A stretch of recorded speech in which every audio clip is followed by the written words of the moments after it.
All right. Good afternoon, everybody. Thanks for joining me. Let's get this zoomed in so I can see it. If you got questions, go ahead and post them. It's either going to be below the video if you're on like a mobile device or something like that, and then it'll be below or to the right of the video if you're like on a normal computer or laptop, something like that. All right. So we'll go ahead and start here with Simon. All right, so Simon says, I buy the line that premature extension is not the problem, it's the solution. In other words, your body is simply compensating as required to hit the ball. I've heard that possible culprits can be hip slide, low right shoulder, or over the top steep downswing. Not me. How to solve this? I'm able to refocus my contact target to the toe, but that seems like a mere band-aid. So I think I understand what you're trying to say here. So essentially, you're saying that you have early extension to fix as a compensation for other things that are happening in the swing. So let me talk about what exactly early extension is. Early extension is where we're basically moving our hips toward the golf ball at any point in the swing. That's basically early extension. You don't want your hips moving toward the golf ball at any point in the swing, ideally. Now, there are some tour players out there that play and have some early extension and have won majors. Jimmy Walker is one. He has early extension and has won a major championship. Zach Johnson has early extension and he's won multiple major championships. He's won 2. So you can play great golf with early extension. But ideally, what you're going to see in the best players in the world, the most consistent players, there's no number one players in the world that have, or at least to my knowledge, that have had early extension in their swing. So, to be really good, basically you want to have, ideally you would have no early extension in the swing. So like I said, the hips moving toward the golf ball at any point in the swing, whether it's in the backswing where I stand up. Most of the time, it's in the downswing where we see, most of the time, this is the stereotypical early extension is where we're fine to the top of the swing, and then the downswing, we see this action, what we call goat humping in the downswing, right? We see that kind of action. And it's hip sliding. That can be a little bit of that. It could be coming down steep, like what you talked about, the over the top. There's all kinds of reasons that can cause it. It can be something you're doing in your backswing. If you slide in the backswing, you'll typically slide in the downswing as well. So there's all kinds of things that can be going on. It's hard to say exactly what's going on in your swing, without seeing your swing. It could be the way that you're used to squaring up the face. You like to feel like you can really, because what happens is when you early extend, it really gives you this great feeling of being able to throw the club at the golf ball, and it can feel very powerful to a lot of people. So you have to change that movement pattern if you want it to stop. Now, why early extension is an issue is because a lot of times it causes loss of forward shaft lean, right? Because when we get that early extension, when we stand up and move our hips toward the golf ball, what happens? We stand up and we throw our hands at the ball. It's a flip, early release kind of thing. It's just really difficult to be consistent when you do that. You can have some early extension and still have forward shaft lean. If you look at Zach Johnson, he has tons of forward shaft lean and he has early extension. But he does a lot of things at contact. Basically, he moves his hips forward, but he gets in kind of more like this. He still has his hands working down really, really low into impact to be able to compensate for that. So Jimmy Walker, he's actually he has a little bit of an early release in his swing.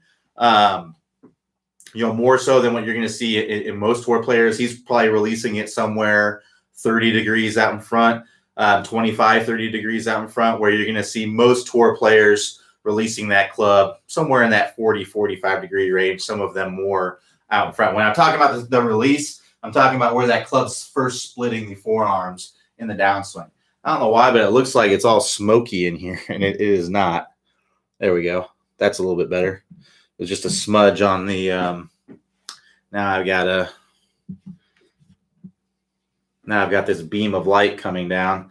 Sorry about that. So hopefully that will go away. Let's try that. These probably should try to get a new webcam here because this one's not working the best. So I do apologize for that. But how do you fix it? Well, we do have a stop early extension section that you can work through. There's a whole entire section when you can do that. There's lag is a big part of it. I mean, basically the top speed golf system plus the move plus the stop early extension sections. These are all places that you can go to work on this, to know exactly what it is for you that could be causing it. You know, you would have to work with an instructor to have an instructor see your swing to see exactly what's going on there. So, you know, it's hard for me to know exactly what's going on. It sounds like you're not coming over the top or steep. Maybe you're shallowing out the club, and that's great. And it could be just that the flipping feeling and the way that you know how to square the face is that flip and roll kind of feeling. Maybe that's what works really good for you, and that's what's most comfortable. And you have to change that movement pattern, and that would be the move, right? So maybe you're getting this club shallowed out, but we need to get it squared earlier in the swing so that we can stay in our posture and rotate through contact. So, but I wouldn't say that, you know, you're saying that it's a Band-Aid fix hitting it off the toe. Now, if the whole reason why if your early extension is just causing you to hit it off the heel, then trying to hit it off the toe, I wouldn't call that a Band-Aid fix. It's the most trivial fix out there, and it's the easiest fix. If that's the only thing that's really causing, then, I mean, if you're coming into contact and everything looks great and the early extension or the premature early extension that you're talking about is only causing heel strikes, then hitting it off the toe is the fix. That is what you want to do. If you're nailing all the other pieces in the swing, you know, your ground contact is good, your speed is good, you're getting a good release of the club, and you just have early extension, and all it's causing is a heel strike, then trying to hit off the toe is exactly what you need to do. Because over time, if you keep doing that, you're going to eventually start hitting it off the toe, right? So once you start actually hitting it off the toe, at that point, you can start easing off of it, because you're becoming more calibrated to what you're trying to do. So right now you have early extension. Maybe that's taking away the space for your hands to move toward the golf ball, and you're hitting it in the heel. Well, trying to hit it in the toe is making, you know, that's your feeling, right? You're trying to hit it in the center, but the reality is that you're hitting it in the heel. So changing your feeling to get the desired result that you want is the fix. And if you keep doing that, like I said, eventually you're going to become calibrated, and this strike is going to become your new normal. And now you can start thinking about, instead of thinking about hitting on the toe, right, try to hit it in the center of the face, and you will hit it in the center of the face once you're calibrated. So that's all it is. But like I said, Simon, it's hard for me to know exactly what's going on without a little bit more information or being able to see your swing.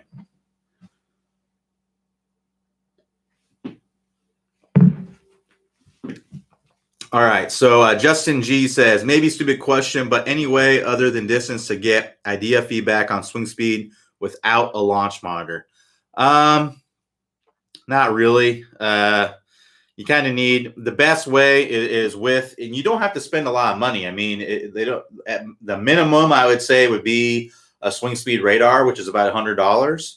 And then at maximum, I would say that I would spend would be about $200, which is a PRGR. And what you get with the PRGR that you don't get with the swing speed radar is the ease of use, and you also get ball speed and an estimated distance with it. It's just that the SSR, the swing speed radar, is a little bit finicky in the way that you set it up, and it just gives you club head speed, right? So, but it's $100, and it's accurate. If you have it set up the same way every time incorrectly, it will be accurate. But it's just hard to do that, right? We're gonna set it up a little bit differently, sometimes just by human nature, human error, right? So I recommend getting something. It's really the best way to see. I don't know, even distance is hard to know. I mean, on the course, sure, when you tee off somewhere, you know that the hole is 400 yards and you're 150 out, okay, I hit that one 250 yards, but that's still not an indication of your club head speed. Your club head speed is just your potential. You could hit that one off the toe a little bit, and it didn't go quite as far as it would have had you hit it in the center of the face, right? So really, to know for sure what your club head speed, you need to have a feedback mechanism, an actual device that tells you what you're swinging. So that way, it's one of the only things, not one of the only things, but it's one of the things that you don't really know for sure exactly what it is unless you have something there. A lot of people, they want these launch monitors and they want them to tell them launch angle, right? Well, look at your ball flight. You can see if you're launching it too high or too low. You don't need something to tell you that, right? Whereas, you could swing 5 miles per hour faster and you would have no idea because it doesn't feel that much different to you depending on what you're trying to do. So I highly recommend of all the parameters out there for launch monitor for you to have something. The biggest thing I would say to have would be to have that club head speed. That would be the main thing that I would want to have.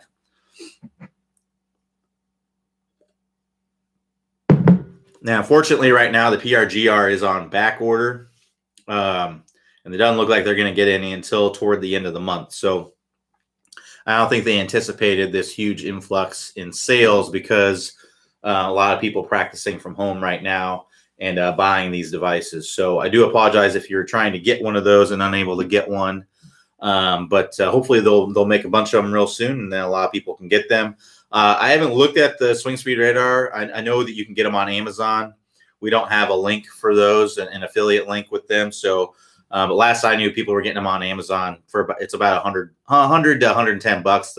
The price fluctuates. So check that out. Swing Speed Radar. You can look on Amazon, see if you can find it there. So Peter D says, I know the launch angle of the driver for PGA professionals is about 11 degrees. When I measure myself at a golf simulator, most of the time my swings are within 5 degrees of that. Occasionally they get way off though, like 39 plus degrees. I don't feel like my body angle is any different. What is happening? Well, if you're hitting a launch angle of 39 degrees, that's like what a wedge, like a flop shot would be. So you're probably hitting it off the crown of the club if you're getting a launch angle like that.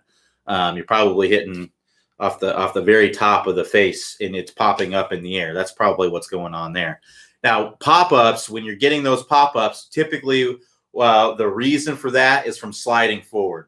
So I forgot that I didn't bring a driver in here. So you're probably hitting it off the crown of the club right here. So the ball's coming in, hitting right here, and then popping basically up in the air. That's about the only way to get a launch angle. You won't be able to hit a driver like that. You can't really do that. So it's got to be popping it up off the top. Now, typically when I see that happening, it's from sliding forward, right?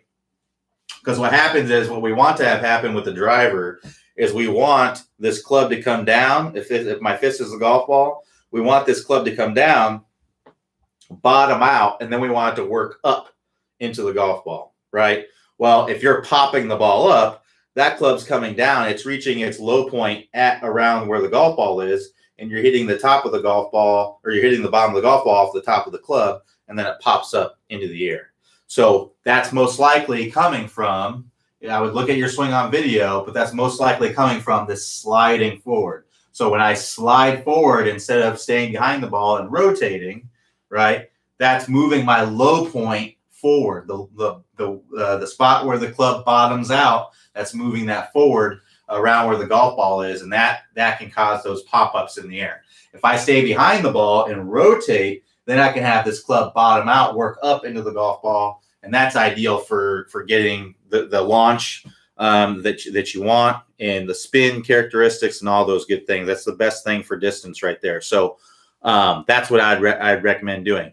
And honestly, if the pros, they launch it at 11 degrees, but if you don't have the club head speed of a pro, I would try to launch it higher, more in the 17 degree range would be probably good for most people, because you got to keep in mind that a tour player, because they have more club head speed at the same launch angle, they're going to hit the ball higher, right? So if they have the club head speed to support it, the ball will stay in the air, and they can get away with that lower launch.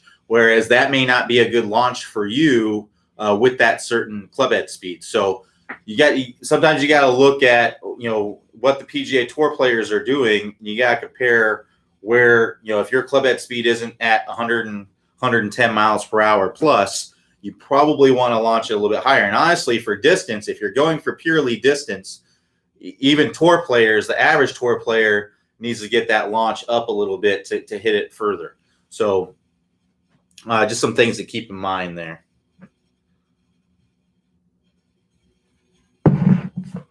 All right, so Brett B says, hi, Q. I've been working through the Never Hook Again course and have gone from a snap hook to a pull hook. I'm having trouble holding off closing the face. Any advice? So you need to get that face open to your path. So what I would the best way to fix a hook, right, is to learn to hit a slice. So right now, before, you were getting your face closed to the path, right? So the hook your path was probably too much into out, and your face may have been fairly square to the target. So you were getting that ball that was probably starting pretty close to online and then hooking off, right? Well, what's happening now is you're getting that same swing, but now you're swinging over the top with a closed face. So what you need to do is get that over the top feeling with the open face. So what I would try to feel like is when you're at the top of the swing, typically what we're doing in the downswing is we're closing this face and rolling our hands over through contact, right? Well, we don't want to do that because that's causing the face to close to the path. This is only if you're getting hooks, by the way. If someone who's slicing, this is the worst advice because you're just going to slice it even more. I'm talking to people who are hooking the ball, hitting these pull hooks. So what we need to do is get the feeling of the face staying open through contact. So instead of rolling these hands over, I'll try to feel like your trail hand here is staying pointed up to the sky as you're coming through contact. Because if you watch here, that's what a lot of times that's what's squaring the face for a lot of people is this turning of the handle with that trail wrist and rolling through impact. That's what's kind of closing the face. They're coming into contact. Here I am rolling this hand over. So what I want you to feel like is you've got this hand underneath, and it's basically staying underneath through contact. And watch what's happening with my face here. My face is staying wide open through contact. Now, that's not the reality of what's going to happen, but and it might be the reality of what happened. And if it does, that's great because that means that you've made change. All you have to do now is ease off of it. So get that big old banana slice starting first and then ease off of it. So if you take a swing and you hold that face open, you keep that palm pointing up to the sky as you're coming through contact and you hit that big old banana slice, just ease off that thing a little bit. Just feel like, okay, well now, instead of keeping it pointed to the sky, I'm going to let it roll over just a little bit. So I'm going to get it pointed over my left shoulder. Maybe that's the feeling that I'll have is it's pointed over my left shoulder. And I'll kind of have that feeling as I'm going through contact and see if that, leaves the face a little bit less open. If you get a little bit, still hit a fade, but a little bit less, that means you're onto something. You just ease off of it a little bit more. So go to the extreme with it. Hit that big old nasty slice. Get that ball to slice a ton because that's what needs to happen. You need to get your face open to the club path. And once you get that, then you can ease off of it to get to where you want to go.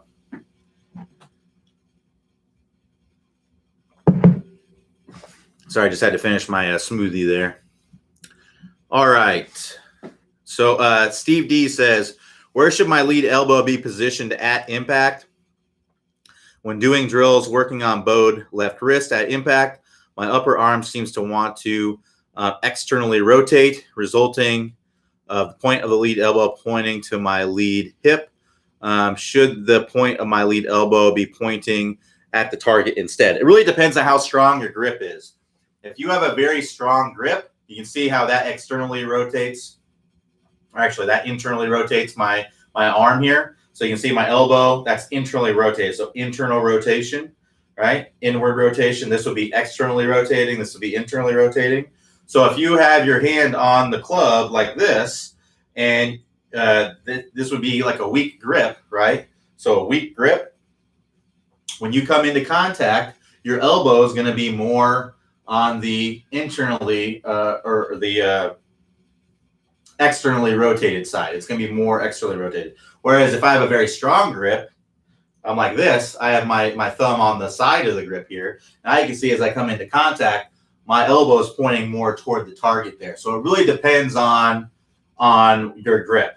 And I would only look at that really if you are having trouble squaring up the face. If you are closing the face too much, right? So you're coming in, that face is too closed when you're coming through contact, then that's a good indication that the elbow is getting too much externally rotated. And you need to feel like your lead elbow is kind of moving out toward the target, right?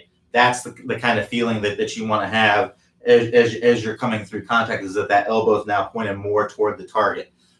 So it really depends on your grip, and it depends on what's going on at contact, the position of that elbow. All right. So that's why I'd be looking at. If you're squaring up the face, then you always want to, folks, we always want to look at impact. I really want to emphasize this. You always want to look at impact and see what's going on there, and then work your way to whatever's going on in your technique. You can't look at Brooks Koepka and see, oh, his elbow's pointed out like that. My elbow's like this. I must be doing something wrong. That's not that's not how you want to do things, because then you're going to work on your elbow motion, right? And you may get your elbow more pointed toward the target, but then now you're just leaving the face wide open and blocking everything to the right. That didn't help you. So you have to look at what's going on at contact. Okay, if I'm hitting these hooks, they're starting left, the pull hooks, like what he was talking about before, like the previous question. Maybe you're hitting these pull hooks and you have a strong grip. Well, yeah, the elbow being more externally rotated as you're coming through contact could be part of the issue. And you could be thinking about, okay, now I'm going to get my elbow more internally rotated, my arm more internally rotated as I'm coming through contact, and that's going to help me to square up the face more as I'm coming through contact. So you always have to work through it that way. So if you're not having those kinds of results, then it's a worthless thing to work on, because your swing isn't the same as Brooks Koepka's. Brooks Koepka uses a fairly strong grip. He comes in, and he doesn't have much face rotation at all. He kind of holds that face through contact.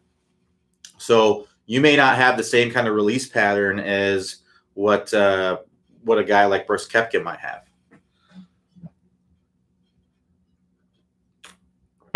All right. So Steve, if you got some more information on that, I can help you, but I'm not really sure. It's not telling me what the issue is, because you could have all kinds of elbow positions and be hitting the ball fantastically. So you got to look at what's going on at contact. All right. So Tim F says, I'm struggling with stable fluid spine. When I keep it angled, my weight is back. If my weight gets through, my spine straightens up. Any thoughts? So yeah, you need to have what's called side bend as you're coming through contact.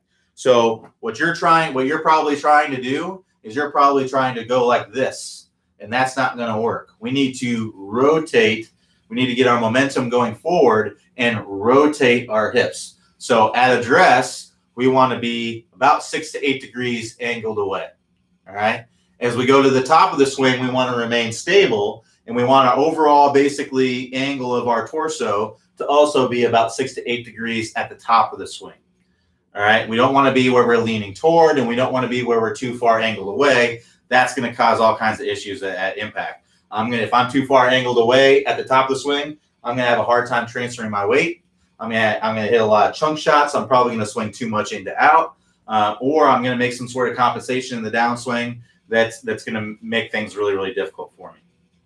You don't want to be angled away, toward the target at the top, because typically when I'm there, I'm going to tend to try and fall away in the downswing, and that might be what's going on as well. So make sure that if you're set up well at address, that's going to make it easier to get into this position at the top of the swing. If you're into this position at the top of the swing where you're nice and stable, that's going to make it a lot easier to get into this position at impact, which is the most important one. So if you're off at address and you're off at the top of the swing, it's going to make it more difficult to get into that position at impact. Now, if you're set up vertically and then at the top you're leaning toward the target, but then at impact you're getting into this perfect position, then great. That's the only thing that matters is really that position right there. But we want you to get into that angled away address and angled away at the top, stable at the top, because it makes everything easier in the swing, and it also makes it a lot easier to get into that position at impact, which is the most important one. So I look at your swing and make sure that you're nailing the address position, you're nailing the top of the swing position, and that's going to make it easier to come into contact and get into that position right there. Now, what needs to happen when you're coming into contact, we can't just go like this. If you don't rotate and you just bump your hip forward like this, then you're going to have your weight on your back foot. We need to get our weight shift going forward, and then we need to rotate this hip back and out of the way, and then we're in that angle because we're bracing against our lead side. We're using that pressure, that weight shift, that momentum shift to our lead side to be able to rotate and push our hips back. And now look, I'm in that 20, 25 degree angled away position as I'm coming into contact. That's that position right there. Whereas if I just go like that, that's not the spine angle I want. I don't want to be like this. One, that's going to hurt your hip.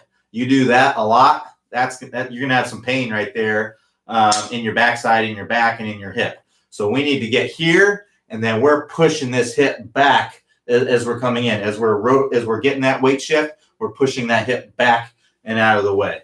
So that's why I'd be looking at your swing and making sure that you're doing it. It's not just a slide of the hips. We want to be, it's a little bit of a lateral shift, a tiny bit of a lateral shift, just to get enough pressure into your lead foot. And then once you get that pressure in your lead foot, you're pushing out away from you with your leg to rotate those hips open as you're coming down. So that's what I'd be looking at in your swing to make sure that you're in the right positions there.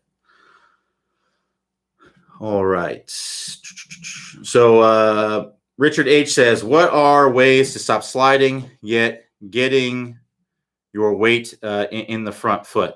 So like I said, there's going to be a small lateral shift. As soon as you feel that pressure in your lead foot, you need to be pushing away from you to rotate that hip open. So one thing that you can do is you can take an alignment stick and you can kind of angle it in like this. So have it just outside your foot and have it angled in a little bit. So it'd be kind of like this.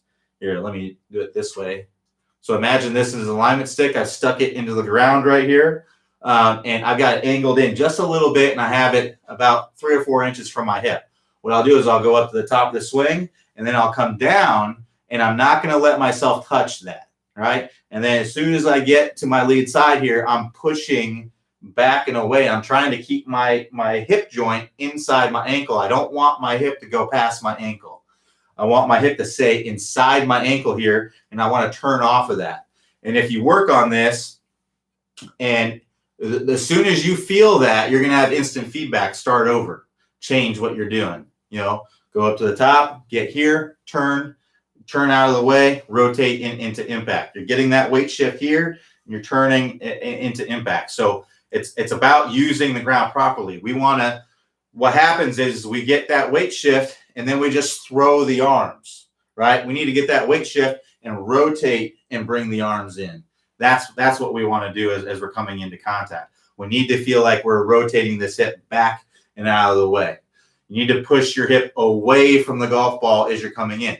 Typically when we're sliding, right, we're pushing our hip toward the golf ball. So if we're looking from this angle, typically when someone's sliding into impact, they look like this, right? So I'm moving my hips off of my tush line here. What I want to do is I want to get where I'm coming down, I'm pushing into that tush line, and I'm rotating out of the way. So that's the feeling that you want to have when you're working through that.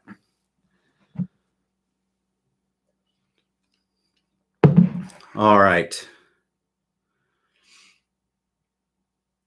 So Steve D says, I think you gave a good answer to my question. I've been struggling with a pull hook with longer clubs and have a neutral grip. Yeah, so if you have a neutral grip, which would be somewhere right in this area, V pointing, somewhere around my shoulder here, between my ear and my shoulder, the V on my hand right here. So when I'm coming into contact, my elbow is going to be a little bit left of the target with a square club face and forward shaft lean.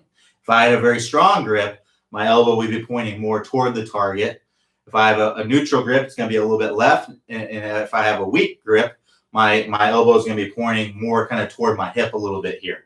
So you probably need to feel like your elbow is more like this as you're coming through contact. Like you're really pushing that elbow more. I've tried to feel like it's more right of the target as you're coming through. And that may allow you to get rid of those pull hooks a little bit. The other thing is feel like your hands are kind of working in as you're coming around. So you're coming around, your hands are going to be working in as the club is working out. We don't want to have the feeling of the hands are working out, because that's the feeling that a lot of people end up doing with this when they try to get their elbow working out that way. The hands kind of go like that, right? And then we get shanks and we get things like that. So allow get the elbow pointing, try to feel like the elbow is pointing more right, but allow the hands to work around the body as you're coming through. If not, you're going to end up probably hitting some shanks or things like that, because that's just, if you keep your hands moving out away from you instead of letting them move around your body, you may run into some issues. All right. All right, so Peter D says, heard two pieces of golf advice which seem contradictory. Which is true? One, play the ball forward to get the ball to go higher, backward in stance to go lower, move the ball forward if you are getting a hook, backward if you are getting a slice. I don't see how that's contradictory, but yeah, if you want to hit the ball more higher up in the air, playing the ball a little bit more forward in your stance can help you do that, because it's allowing you to not hit down on the ball so much, and it also allows you to release the club a little bit more before it gets to the golf ball. So if you imagine, to kind of show you what I'm talking about here, grab the ball and angle this down. All right, so if I'm hitting this ball right here, try to get it so that you can kind of see. So I'm kind of cramped in here. But let's say if I'm trying to hit this ball, if I'm trying to hit this ball low, I'm basically going to play it more in the middle of my stance. I'm going to come in and I'm going to be more like, I'm going to have forward shaft lean, right? And you can see I'm de-lofting this ball, and I'm also hitting down on it a little bit more. That's going to allow me to hit it lower, start lower. Whereas if I was hitting it higher, I would come in and that ball is, I'm going to have less forward shaft lean here. And I'm also coming in more shallow, which is going to allow me to hit it higher, right? So if I'm hooking the ball, so let's talk about your number two there. If I'm hooking the ball, my club, my face is closed to my path. Whoops. My face is closed to the path, right? So typically, putting the ball further back in your stance makes it easier to get your path moving into out, right? So if you want to hit a hook, put the ball back in your stance and really roll the hands over through contact, because that's going to allow you to get your path working into out. Rolling the hands over is going to get that face closed. You're going to get that snap hook. Whereas if I have the ball further up in my stance, that's going to allow my club to kind of work around and get it working to the left a little bit, out to in. And I'm going to hold the face open as I'm going through contact and hit a big old fade, right? So that's why you'd want to do either or. I'm not really sure. Let me know. Give me a little bit more feedback there about why you believe those are contradictory. Typically, a fade's going to go higher. I guess that might be what you're getting at.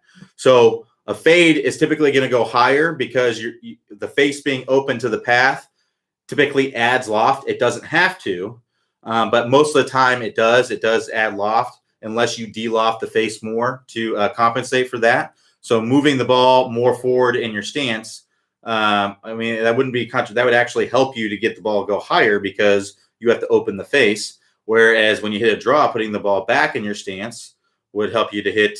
So if you're hitting a hook, moving the ball more forward in your stance can help you to not swing into out so much. And if you're hitting a slice, moving it back in your stance can help you to not swing over the top too much. So that's basically, or cut across the ball too much. So hopefully that makes sense, Peter. I'm not really sure how those would necessarily be contradictory, but maybe I'm thinking about it in a little bit different way than what you are. All right, so David W says, Q, to build on the club on the shoulder to get to impact position you talked about Monday, made it very natural to get there from the hands at lowest point. Can you demonstrate some static positions to get from the top to hands low? Thanks. Sure. So at the top of the swing, we want to make sure that we have a nice full shoulder turn. We want to make sure that we're nice and angled away here at the top. We don't want to be too much over here, and we don't want to be too much over here. So 6 to 8 degrees at address, nice full shoulder turn, about 6 to 8 degrees. If we're looking at, if we draw 2 lines across over my torso here, right? So across my trunk, and then I want to stay within those 2 lines as we go up to the top, and I want to be basically centered in those lines. I can be moved a little bit off the ball this way toward this trunk line, but for the most part, we want to stay either in between there or directly centered in between that and parallel to that as I'm going up to the top. So nice full shoulder turn here. And the downswing, the next checkpoint that I like to look at is lead arm parallel to the ground. So at lead arm parallel to the ground, what do I want to see? I want to see these hips basically back to square, right? So here I was at address, hips square.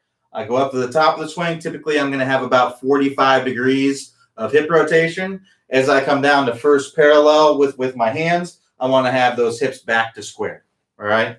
And I want to have a good amount. I want this angle between my lead forearm and the shaft. I want that to be a little bit sharper right here, a little bit sharper of an angle, a smaller angle right here.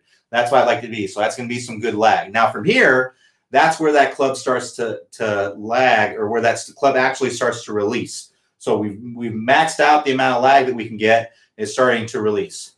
Now from this point, to get down to there, we need to make sure that this club is nice and shallow. So ideally, the butt end of the club would be pointing at the golf ball or a little bit outside the golf ball.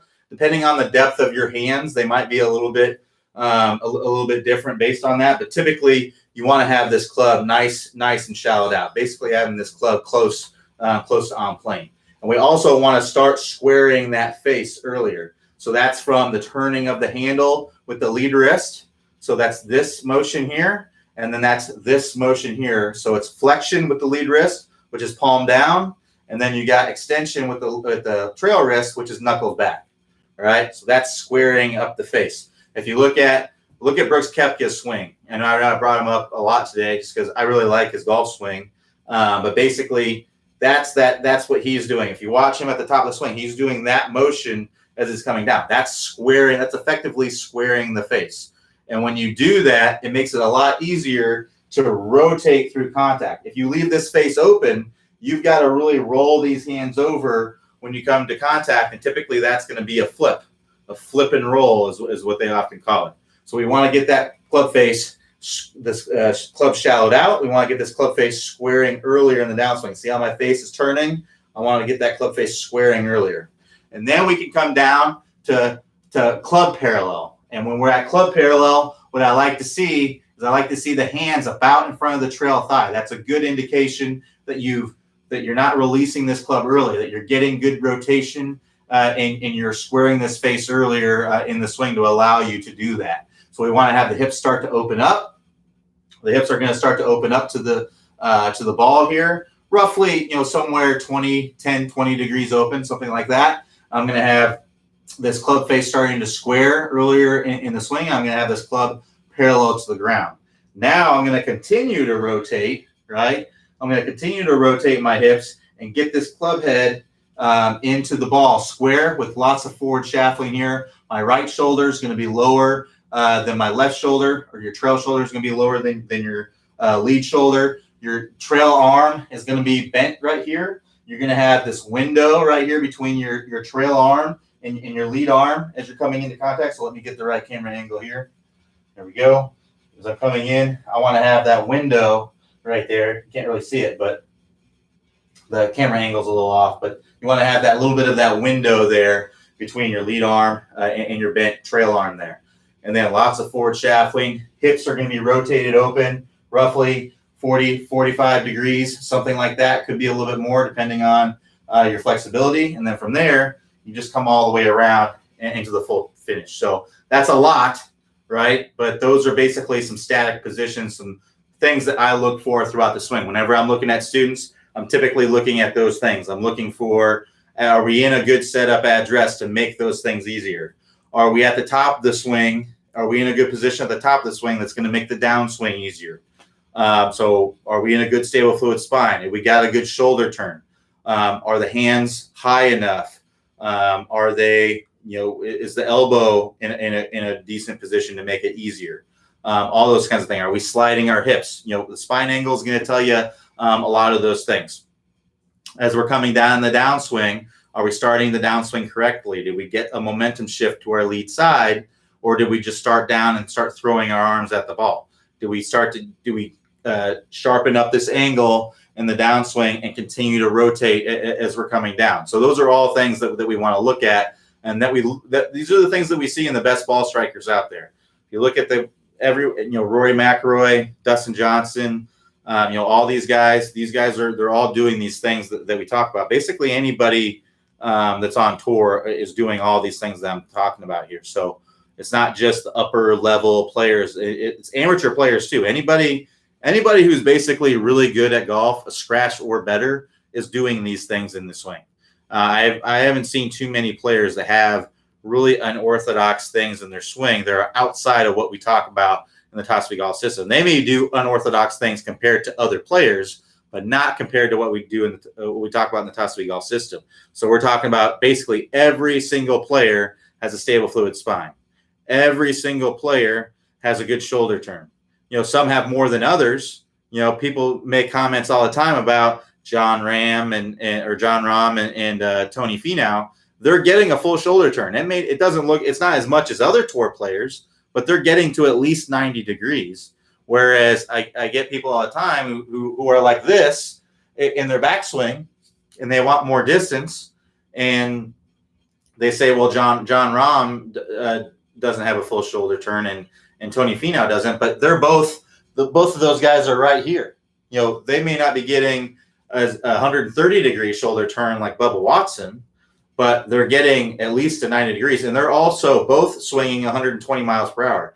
If you can swing 120 miles per hour from this position right here, then great, that's fine. But you could also swing 130 miles per hour from that position. So you got to look at the things in your swing. They're all generating lag to a certain extent. Some players generate more than others, but there's no tour player that's casting the club. Not a single one. The only good player that I've ever seen that casted the club is David Toms. He's the only one, and he's one of the slowest club head speed guys out there. And he was the most efficient with his strike. That was the way that he overcame it. He was the best ball striker basically on tour. He had, the smash factor with the driver on average tour is like 1.48. He averaged a perfect strike with his driver, which is 1.5. He averaged that. So he basically never mishit hardly any shots in his entire career. And if you swing that slow to compete against people that are swinging 10, 20 miles per hour faster than you, then that's what you have to do. You have to hit every shot perfectly flush. And the reality is, for 99.99% of all of us, that is not going to be the case. We're mishitting shots on every single hole. So you want to have that club head speed to be able to overcome those obstacles. So, because it's just a lot easier to have. It's a lot easier to get a little bit bigger shoulder turn and gain some club head speed than it is to hit every shot perfectly flush every single time. So that's a big part of it. So you need to be getting lag. You need to be getting a good shoulder turn. There's virtually no players that are really bumped out and don't have their hips opening up as they're coming into contact. So that's the compression line. There's basically no players that are releasing the club less than 28 degrees. So we're seeing this angle right here. We saw when we studied a lot of players, the lowest we saw was 28 degrees, and that's about right there. That would be about 28 degrees right there. That's, Jimmy Walker, Justin Rose used to be. I think he releases it more out in front now, and he's moved up in the rankings. He was the number one player in the world here in the last year because he's worked on hitting more compressed shots by getting that release better. But he used to kind of release the club a little bit early in his swing, but I don't believe he does that anymore. Martin Keimer is another guy who releases the club a little bit early, and he's kind of fallen off a little bit here in the last few years, but he did have a really good run there where he played really, really well for a while. Yeah, you gotta look at the pieces that really matter the most. If you look at basically all tour players are all going to be in a certain range, and you try to get into those ranges, and you'll start hitting the ball a lot better. I mean, if you don't have an instructor there to tell you, hey, this is what's going on at Impact, this is what we're going to do to fix that, then working through the Top Speed Golf system is the next best thing, because getting those pieces right are going to get you to where it's going to fix those pieces of impact that you may be having trouble with. So, all right, so we got about 13 minutes or so. I do have to go right at, I do have to go like right at 4. So let's get some questions on here, and we'll get them answered. Make sure that we get them answered before I have to take off. I have a meeting like right after this, so I got to run.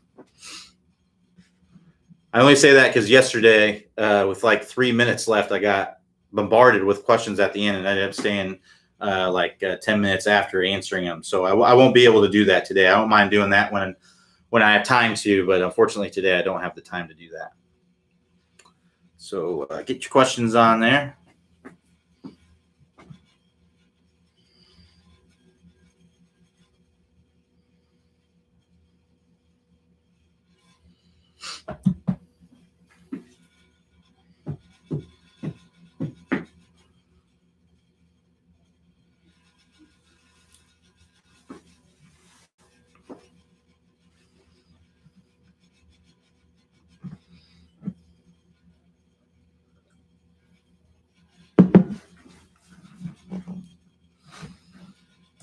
In the meantime, I'll just be checking my email here.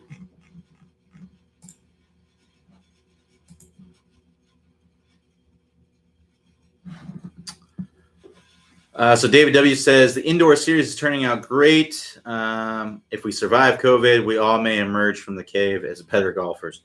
Yeah, so glad you guys are enjoying that. If you haven't checked it out, we have basically indoor videos that we did basically just to work on anything. So if you go to the vault, you go to the top of the screen, go to the instruction tab, hover your mouse over that, and then that'll expand a menu, and then you can go to vault categories. And if you click on that, go to the indoor vault, and it's all in alphabetical order there, so it should be about halfway down the page. Indoor vault, we made several videos for working on things from home. In working on things, when you're not able to go to the range and things like that. So,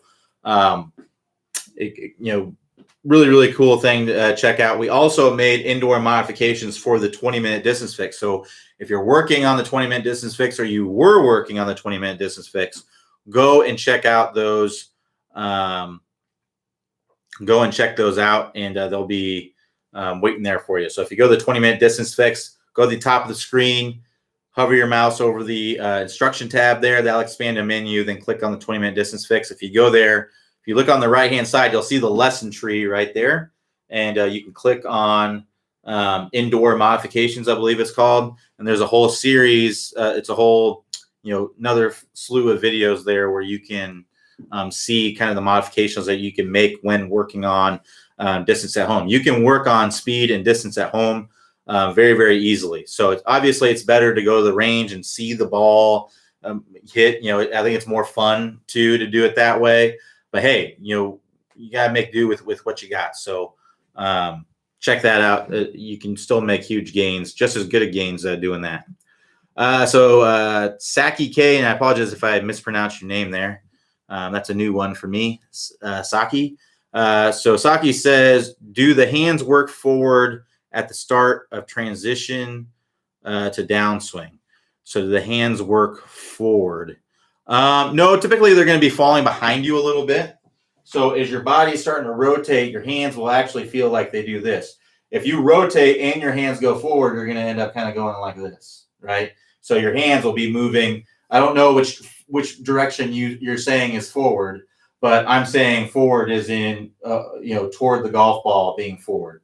Now, in the start of transition, if you're thinking in forward as in relationship to the target, your hands in transition are actually working away from the target initially until they reach about right here, lead arm parallel, and then they'll start kind of working toward the target. But from the top of the swing, if you're thinking forward is toward the golf ball, the hands are actually, definitely going to feel like they're falling more behind you in the downswing. They do technically move forward as your body is rotating, but if you feel forward and then you also rotate, that's going to look like that. So we want to rotate and feel like the hands are actually going behind us, and that's going to get the hands working in the right spot. All right, so Michael M says, how to start swing shoulder and arms in unison, therefore not swing arms too fast. You got to start with the core, right? So you start with your core and your hips, right? So we're at the top of the swing, and we're starting to rotate right here. It's all in the core, and that's getting your hips to rotate. We're starting to use the ground some, right? So this is starting to rotate, and then that's getting my shoulders to rotate, and then that's getting my arms to go. So you got to start from here up to the shoulders and to the arms. If you get here and then you just start with the arms and you don't start with your core and your hips, then you're going to be in bad shape there. It's not a proper sequence. So the proper sequence is right here, core, hips, really feeling that. You want to feel like you're really engaging your core.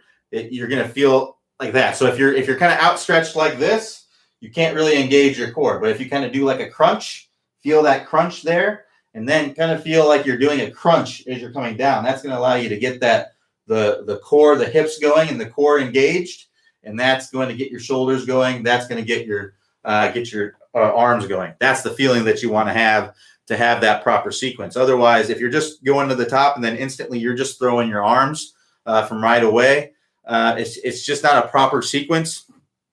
You can play golf doing that. You can absolutely play golf doing that. It's not going to be the most powerful and the most efficient swing.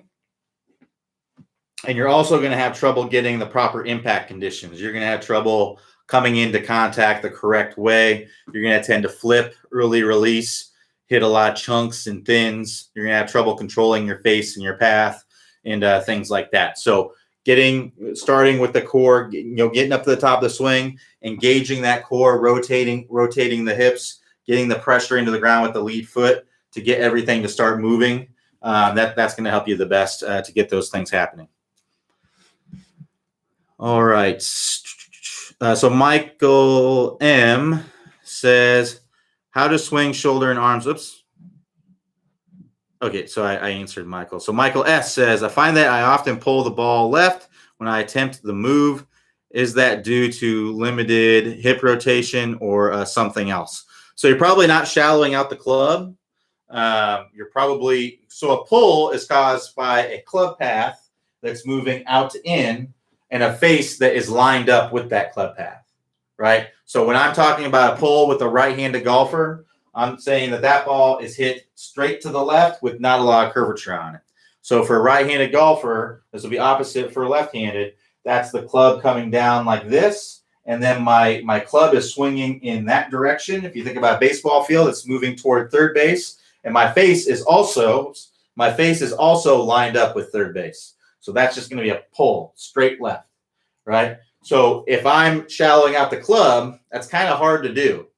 Right? If I've got the club right here, it's really, really hard to do that actually, right? So if I got this club shallowed out right here, it's going to work more from the inside typically. So you're probably not shallowing out the club. You're probably more like this. You may feel like you're shallowing out the club, but that's not the reality of what's going on. You're probably got this club steep, and from a steep position, it's very, very easy to swing over the top and hit that pull. All right, so look at your swing on video. Whenever you're working on anything, you have to have some feedback to know if you're doing it correctly, right? So look at your swing on video. You have to look at your swing on video. Look at yourself in a mirror. Obviously you can't look at yourself in the mirror when you're actually taking a full speed swing. You have to use video for that. but get yourself something to video your swing. So like a tripod or something with a phone mount. That's what I've used for a long time. Set that up, set your phone up. People ask me all the time, what's the best training aid? It's this guy right here, your phone. Most all phones nowadays have some sort of slow motion camera in it. So I have the Pixel phone. It's got a pretty good slow motion camera in it. Pretty much every iPhone out there that anyone would have right now has a good slow motion camera in it. Most of the Android phones have them. I know pretty much all the Samsung phones have them. It might be possible that you might have a smartphone that doesn't have a slow motion camera in it now. If it's pretty old and it's not one of the major brands, not like a Samsung or the Pixel or something like that. But that's, if you use that, even if you don't have a slow motion camera, you can still get plenty. Most of the phones are going to be at least 30, 60 frames per second. It's just a little bit easier when you have a slow motion camera that can get 240 frames per second or 120. So you can just see a few more frames throughout the swing. But that's what I'd be looking at and making sure that you're actually doing what you think you are. Because feel isn't always real, right? So especially when you're working on something that's a new movement for you and you're not comfortable with it, you're almost guaranteed, when you speed it up, you're almost guaranteed to be not even doing close to what that move is. You got to take it slow at first, build up the speed. All right. So Saki says, thanks. No problem, buddy. Glad I could help. Tim L says, the video session ID 011 by Clay was outstanding. It helped my shift rotation a huge amount. I'll continue to work on this phase as I have always had problems with my swing going forward. Awesome. Glad the video helped. Sounds like you're on the right track, Tim. So we got another, maybe time for one more question. We got about a couple minutes left. So if we get your question in there real quick, like I said, I got to go right at 4 o'clock. So unfortunately, I won't be able to stay after if we get a bunch of questions that pour in like right now.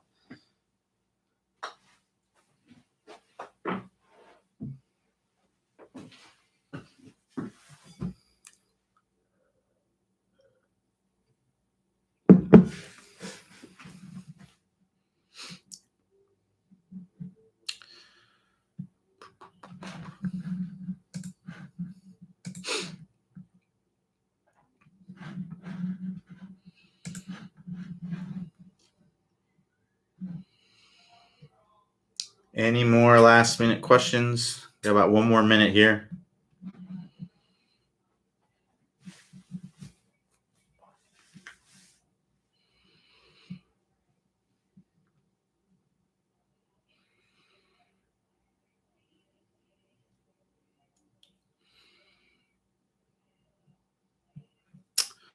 All right. So if there are no more questions today, so then we can go ahead and wrap it up then.